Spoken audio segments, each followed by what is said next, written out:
इंदौर विधानसभा आज भी एक ऐसी सीट है जहां से ओवैसी की पार्टी को सबसे ज्यादा उम्मीदें हैं। अख्तरुल ईमान से तमाम शिकायतों के बावजूद अमौर में ओवैसी के चाहने वालों की कोई कमी नहीं है। लेकिन बाकी सीटों पर क्या उतनी हवा चलेगी कि ओवैसी की पतंग उड़ान भर सके? राजनीति वाले मौसम वैज्ञानिक अभी इस बारे में ठीक से कुछ नहीं बता पा रहे। मतलब ये कि पिक्चर अभी क्लियर नहीं है। तो दूसरी तरफ तेजस्वी यादव मुसलमानों के वोट को अपने पाले में लाने के लिए अपनी पूरी ताकत लगा रहे हैं। तो राहुल गांधी और तेजस्वी यादव की वोटर अधिकार यात्रा का रूट कुछ इस तरीके से तैयार किया गया है कि ये यात्रा मुसलमानों के इलाके से काफ़ी हद तक गुजर रही है।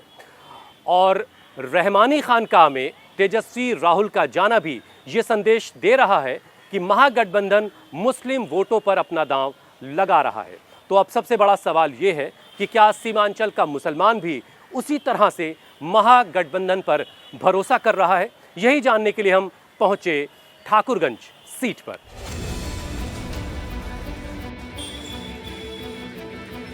इस सीट का नाम भले ही ठाकुरगंज हो, लेकिन मतदाताओं की डेमोग्राफी के हिसाब से यह मुस्लिमगंज सीट है। ठाकुरगंज से कौन चुनाव जीतेगा, इसका फैसला मुस्लिम मतदाता ही करते हैं।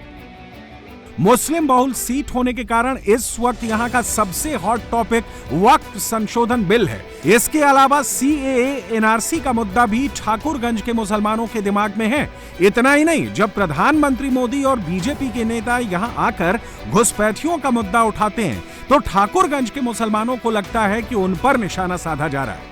चूंकि ये नेपाल और बंगाल से लगता सीमावर्ती इलाका है, इसलिए घुसपैठ को लेकर इस इलाके को सेंसिटिव माना जाता है। ऐसे में इंडिया टीवी संवाददाता शोएब रजा ने ठाकुरगंज सीट पर जाकर मुसलमानों का मन टटोलने की कोशिश की। आज हम पहुंचे हुए हैं नेपाल और बंगाल से जो लगते हुए इलाके हैं, ठाकुरगंज विधानसभा में आज हम पहुंचे हैं। यहाँ की बात करते हैं तो आरजेडी के विधायक यहाँ पर है सऊद आलम, यानी कि 2020 में आरजेडी जीती थी। मुस्लिम जो आबादी है वो यहाँ भी ज़्यादा है और निर्णायक भूमिका में रहती है। इस बार यहाँ के जो मुसलमान हैं वो क्या सोच रहे हैं, क्योंकि जेडीयू का भी अपना एक प्रभाव इस इलाके में रहा है, लेकिन बीजेपी के साथ जाने के बाद किस तरह की चीज़ें हैं और दूसरी जो पार्टियां हैं वो किस तरह की उम्मीदें यहाँ से कर रही हैं, इन तमाम चीज़ों को लेकर बात करेंगे। यहाँ की जो जनता है ठाकुरगंज की, उन्हीं से बात करते हैं। आपका नाम क्या है? शमशेर आलम। शमशेर साहब, क्या है आपके इलाके में? हम देख रहे बड़ी भीड़ है यहाँ, क्या एसआईआर का जो मामला है वो ज़्यादा गरमाया हुआ है? हाँ, उसका मामला गरमाया हुआ है। तो क्या यहाँ आप लोग मूल निवास प्रमाण पत्र बनवाने आए हैं? हाँ, निवास बनाने आया। निवास बन रहा है आराम से? हाँ, नहीं बन रहा है, कई दिन हो गया रिपोर्टिंग दौरा रहा है, अभी तक नहीं बना। बोला कर्मचारी साइन नहीं किया। आपकी विधानसभा में कुछ काम कराया सऊद आलम ने? सऊद आलम ने हम लोगों का कोई काम नहीं कराया, वो अपने इलाके में चमकाया, हमारा इलाका नहीं चमकाया। तो इस बार किसको मन कर रहा है वोट देने का? फिर हम लोग इधर मन तो तेजस्वी के साथ है। तो आप उन्हीं के विधायक को कह रहे हैं कि भाई काम नहीं किया? विधायक जी को बोल रहा है काम करने के लिए, लेकिन सुनता नहीं है। अच्छा। वो अपना इलाका चमका रहा है, हमारा इलाका नहीं चमका रहा है। लेकिन मन फिर भी तेजस्वी के साथ तेजस्वी के साथ है। सऊद आलम साहब तो काम नहीं करता है, मगर पार्टी देख के हम लोग फिर वही आरजेडी में तेजस्वी ठीक है। आपको क्या पसंद है? तेजस्वी यादव, नीतीश कुमार, कौन सी पार्टी पसंद है? हमारा तो नीतीश कुमार पसंद है। जेडीयू यहाँ धमाका काम किया है। अच्छा, जो भी काम किया तो जेडीयू किया है, ना कांग्रेस किया है, ना लालू का लड़का किया है। नीतीश कुमार के आप फैन? एकदम एक नंबर काम धमाका किया है। तो वो ये कह रहे हैं मुसलमानों से जो बात होती है हमारी कि भाई उन्होंने वक्फ वाले मामले में साथ ही नहीं दिया मुसलमानों। दिल का भ्रम है, एगो वो दिल का भ्रम है। वक्फ बिल का, ये बिल का, वो बिल का, वो बिल का, वो कुछ नहीं है ऐसा। क्या मन कर रहा है आपका भाई, किस पार्टी को आप वोट देंगे? पार्टी देखिए, अभी हम ये अभी मोमेंट के हिसाब से नहीं कह सकते, क्योंकि 50 आदमी जिधर जाएंगे उधर हम भी जाएंगे, क्योंकि हम लोगों को छोड़ के अकेला नहीं जाएंगे। कहीं भी काम कोई करता है तो थोड़ा 19-20 तो होता ही है। जैसे कि वक्फ बिल का है, तो ऐसा कोई मामला नहीं है। वक्फ बिल में क्या है कि थोड़ा कठिनाई मुसलमान को भी आ रहा है, हमारे जो है और जो है हाँ उसको भी आ रहे हैं, हमारे जो है जात पड़ोसी और जो है हमारे हिंदू धर्म के। तो ऐसा कोई मामला नहीं है, सब शांत हैं यहाँ पे। अमौर की ही तरह ठाकुरगंज सीट पर मुस्लिम उम्मीदवार ही जीत का परचम लहराते रहे हैं। 2005 में आखिरी बार हिंदू कैंडिडेट गोपाल अग्रवाल को जीत मिली, लेकिन वो समाजवादी पार्टी के उम्मीदवार थे और सपा को मुस्लिम समर्थक पार्टी ही माना जाता है। 2005 के अलावा ठाकुरगंज के मुसलमानों ने अलग अलग पार्टी को जिताया, लेकिन जीत मुसलमान कैंडिडेट को ही मिली। मुसलमान बहुल ठाकुरगंज हर बार अपने समीकरण खुद तैयार करता है। यहाँ का भाईजान वोट की ताकत दिखाता है, इसलिए ना तो यहाँ एक पार्टी की जागीर बनी, ना ही आज तक कोई जातीय समीकरण स्टेबल हो सका है।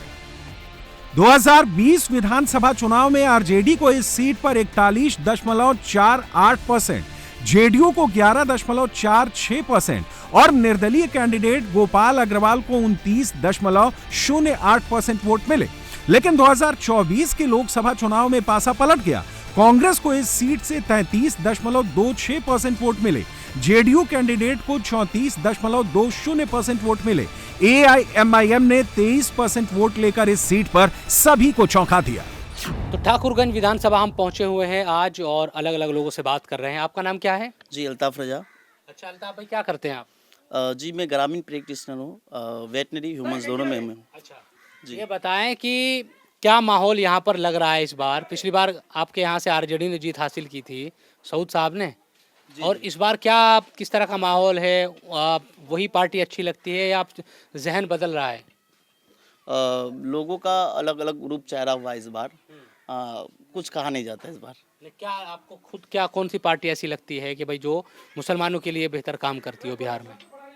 बिहार में फिलहाल कहा जाए तो अभी सब अपना रोटी सेक रहा है, सब जो है सबको उल्लू बना रहा है, और सही नेता अभी मेरे हिसाब से सही नेता अभी जो है नहीं है कोई। होगा ना, तेजस्वी यादव, राहुल गांधी आपको ज़्यादा अच्छा लगता है, नीतीश कुमार, वो वैसी जो सही बात बता रहा हूँ मैं, गांव को छोड़ के सबका अलग अलग वो है। मुझे राहुल गांधी अच्छा लगता है। नीतीश कुमार जी पसंद है या नहीं आप लोगों को? हम तो अब तक जो है वही दो चेहरा को देख के दिए, लालू प्रसाद को देख के दिए, लालू प्रसाद का बेटा और क्या कहते हैं नीतीश कुमार को। हम लोग सोचते थे कि ये निरपक्ष पार्टी है और यही सोच के हम लोग वोट देते हैं। कौन बचता है अब आप लोगों के लिए? बचता तो अब तक हम लोग को नीतीश कुमार पर डिपेंड रहा, लेकिन यहाँ हम लोग तो उसको जालो दिन से मान रहे थे, लेकिन यहाँ तो कुछ वो ऐसा एनडीए के साथ जाके कुछ हम लोग के पक्ष में तो कुछ बात उठाता ही नहीं है वो। जैसे ये इससे पहले चला, क्या अभियान था वो वक्फ वाला, वो हम लोग को उम्मीद था कि वो ऐसा इसका सपोर्ट में जाएगा नहीं, लेकिन हम लोग का ख्याल नहीं रखा, वो वक्फ बिल का सपोर्ट कर दिया। इस बार तो लोग समझ रहे हैं कि भाई ये जो हमारा अभी विधायक है सऊद आलम, उसको वोट नहीं देगा लोग, ज़्यादातर नाराज है आप? लोग नाराज है, और जो अच्छा चेहरा आएगा, चाहे बीजेपी का हो या आरजेडी का हो, किसका अच्छा चेहरा आएगा उसी को वोट करेंगे। प्रशांत किशोर भी घूम रहे हैं, असदुद्दीन ओवैसी के भी हमारी क्षेत्र में उनके वोट नहीं मिलेगा। हमारे यहाँ दो ही पार्टी को वोट मिलेगा, या आरजेडी या क्या नाम है जेडीयू को।